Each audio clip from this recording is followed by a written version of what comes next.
I'm not hating on the Christian religion. I believe Jesus as a prophet, just like Abraham, Moses, Muhammad, Did Jesus service speak the of God. truth? Did Jesus speak the truth? About Everything, like whatever he said, did he always speak the truth? yes, Right. Which means if Jesus claimed to be God, then he must be speaking the truth. but then it goes back to like Adam and Noah. Why did God not pick these guys to be God?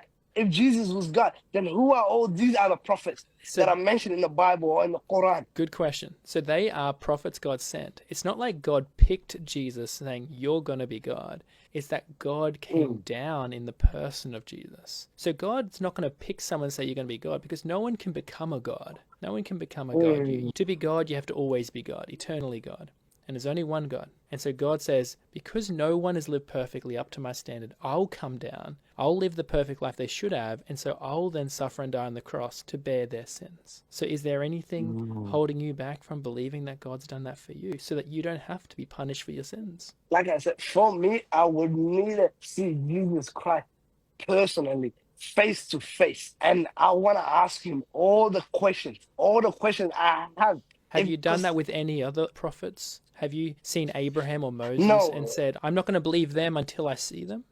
So why would you insist that of Jesus Christ? We have his records of what he said. He claimed to be God. yeah, I get that. I understand it. And I'm not taking away and saying, oh, I don't In believe in fact, Jesus. No, I believe in Jesus. you believe I believe Jesus, Jesus but as a prophet. I understand, but that's not what Jesus said about himself. Yes, he's a prophet, but more than a prophet. Your books, your Quran even says our books, the Bible, is from God. And so therefore, you are required to believe what the Bible says. You don't have to meet Jesus and shake his hand and ask him extra questions. I understand where you're coming from.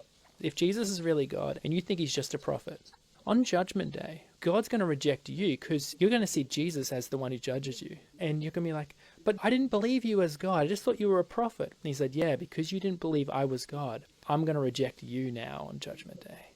You see, that's why denying who Jesus truly is puts you in a dangerous position. But why would God judge me for me not believing him as being a God, but for me believing him as a prophet? Because instead of actually believing the words of Jesus, you're actually favoring the words of Muhammad, because Muhammad taught things opposite to what Jesus said. Jesus said three big things about I himself. get that. One, that he's God. Two, that he would die on the cross. And three, that he'd rise from the dead. Muhammad denied all three of those claims. He said he's not God, he didn't die on the cross, and he didn't rise from the dead. So that's why you're just choosing to believe Muhammad rather than Jesus. And if Jesus is really God, do you see why he'll reject you on Judgment Day? I get where you're coming from.